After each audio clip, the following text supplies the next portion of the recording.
Assalamualaikum warahmatullahi wabarakatuh. Jirra jirtu kabajamtootaa fi jaallatamtoonni muhee Oromoo hundumti keessanuu hayyee yeroo muraasaaf adda bannee jirra deebinee jirra har'a dhaamsa bareedduu wayiitiin isinii deebi'ee jira. Dhaamsa kiyyatti ta'uun duratti warroonni chaanala kan kootiif haaraa taatan channel muhe Oromoo like share subscribe gochuun ni dhaabbataan dhaamsa kennan isinii jedha. Hayyee gara dhaamsa kiyyaatti yogguu isin damarsu dhaamsi kenna tanadha akkana jetti seenaa bareedduu takka seenaa bareedduu tanamee hayyee waliin haalaallu namoonni jechuudha seenaa tana jechuudha dhaggeeffatan hamma dhuma isii dhaggeeffadha. Maaliifuu namni tokko jechuudha yoo waa dhaggeeffatte yoo haga dhuma isaa maalinnata isaa hin beekin dhaggeeffattee yoo dhiifte maal akka wanni kun maal akka waan akkanii akka ta'e irraa hin beektu waan ta'eef haga dhuma isaa akka dhaggeeffattan abdiin qaba. Akkasumallee akka warraa baratanis abdiin qaba isin jedha. Kanaafuu hayyee gara dhaamsa kiyyaatti isin dabarsa. Egaa dubartii wahiitu jira. Dubartiin tuni miskiina wahiitii qabeenya hin qabdu, abbaa manaas hin qabdu, ijoollee qabdi. Ijoollee tana dhadhaa baadiyyaarraa bittee magaalaa fiddee akkasi gurgurtee guddisti. Egaa guyyaa tokko akkana jetteen ilma ofiitiin mee ilma kiyya ati ijoollee daa'imaa rabbiin sirra dhagaa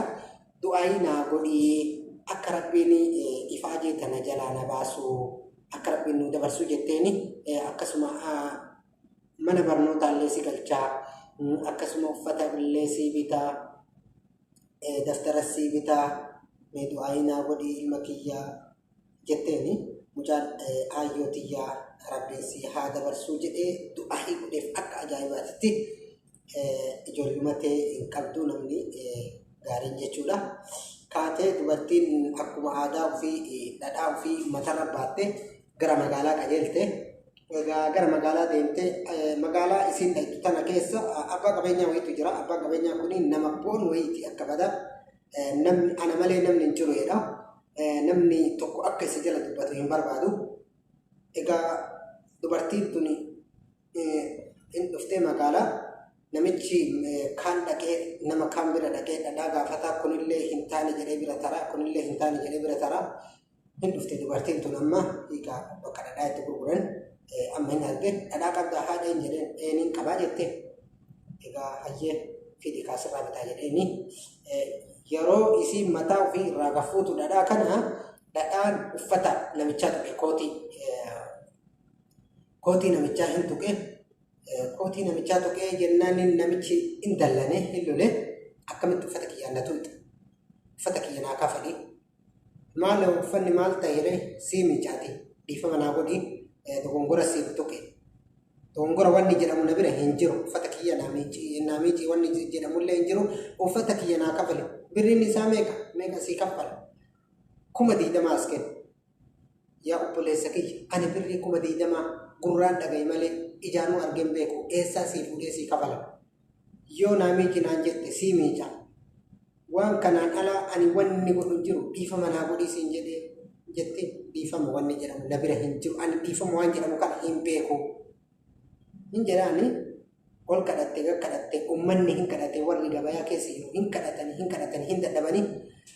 egaa waan gootu dhabdee akkasumatti isaanii wali qaaqaa jiru. Namichi tokko achuma keessa abbaa qabeenyaatiin illee qabeenya qabaa garuu nama miskiina nama gaariidha. Hin dhaga'ee hin dhufe maal inni rakkoon jedhee hin gaafate akkana jedhanii itti himanii rakkoo isaanii hayyee hoodhuu maallaqa kan kee jedhee kiisaa ol fuudhee itti lakkaa'ee birrii 20,000 namichi birratti 20,000 kiisii gakkaatee ka'ee deemu galuudhaaf gara mana ofii abbaa jedheen dhaabbadhu mee jedheen maali jennaani uffata kiyya as kenkaa jedheen sirra bitadhee jiraate uffata kiyya as kennii sirra bitee jira jennaan mana galee sii fidaa ijoollee sii ergaa jedheen wanni mana gala jedhamu hin jiruuti asis sirraa bitadhee asin naa kenni jedheen akkamiin mee asis sii kennaa jennaani naaf kenni kaan maali atiyyuu jechuudha dubartii uffata dogongoraan uffata kan kee dhadhaan tuqeef jecha birrii 20,000 tana irra dubartii tanaan naa kenni jette kanaafuu ati uffata kiyyaas naa kenni ani maallaqa kan keessi kennee jira wanni itti barbaaddu maallaqaa mi maallaqa si kennee jira as kenni biriiti uffata kiyya hin kadhate maaloo na dhiisi uffata uummata kana keessatti uffata baafadhuuti mana galee baafadhee si erga wanni akkas jedhamu jiru na bira akkamitti uffata kiyya ati mana galatte ganaa as naa deebista no as naa kenna uffanni kiyya birriin sirraa bitadhee jira ol kadhate ummanni illee hin dhiisin jedhee amala namichaa illee kan waan ta'eef hin dhiisin jedhaniini egaa osoo akkas kadhatan akkasuma kadhatan jaarsotatti amma mee jaarsotaan hadaraa rabbi nama kana narraa qabaati galee deebisaa fi uffata fidaa fi hin jedhaani jaarsonni wanni akkas jedhamu hin jirtu hin jetteeni maal namichaa deebi'anii mee maal barbaaddaa jennaani maallaqa barbaadaa itti gurguradhaa jedhee meeqaan gurguratta 40,000 jedhee 20 irraa bitatee mire 40,000 itti gurguradhaa jedhee namichi rifate maal jechuudha 20,000 ani jechuudha uffanni kun magaalaa kana keessatti uffata kiyya kanaa ol hin bitamne anu jechuudha kan uffata kana ittiin hodhisiise birrii 20,000 kiyya kanaa olitti nam tokkollee hodheen godhanne akkamitti 40,000 naan jette ani mirga qaba yoo barbaadde uffata as naa kenni yoo barbaadde maallaqa naa kenni hin jedhaani in kadhatan amma jaarsonni ay deeganii gurbaa kana kadhatanii birrii 10,000 dhiisee fi 30,000 naa kennu jedhee ayyee 30,000 as kenni jedhanii 30,000 fuudhee itti kennee uffata ofii jechuudha kama ofii kana jechuudha godhatee gara qe'ee ofii galee jennaan namichi kun maal godhere namichi maallaqa irraa fudhate kun birrii 30,000 tan akkasumatti uummata afutti qabee dubartii inni xiqqeesse san fuudhee maallaqa san itti tarakkabee deeme ajuuti ittiin dalagadhu ittiin jiraadhu ittiin ijoollee tanti guddisu ittiin guddadhu jedhee itti kennee uummannis du'aayii godhee fi nama sanii akkasuma dubartiin sunillee du'aayii gootee fi akkasitti dubartii sanillee rabbiin sababa godhee dabarsee fi ammoo namicha abbaa qabeenyaa namicha boonu kana rabbiin uummata keessatti isa xiqqeessee isa salphisee qabeenyas dhabee akkasuma uummata biratti illee xiqqaate akkas ka'ee magaalaa sanii galee namni kuni egaa dhaamsa xiyya tanaa waa hedduu isin akka irraa barattanillee abdiin qaba kanaafuu warroonni yeroo keessanii aarsaa gootanii dhaggeeffattan naaf galatoomaa naaf jiraadhaa isiniin jedha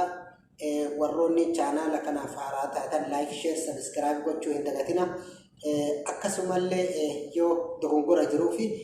koomentii jalatti naaf barreessaan dhaamsa kooti hamma yeroo biroo walitti deebinuu fi nagaarra naa turaa isin jaalladhaa isin kabajaa naaf jiraadhaa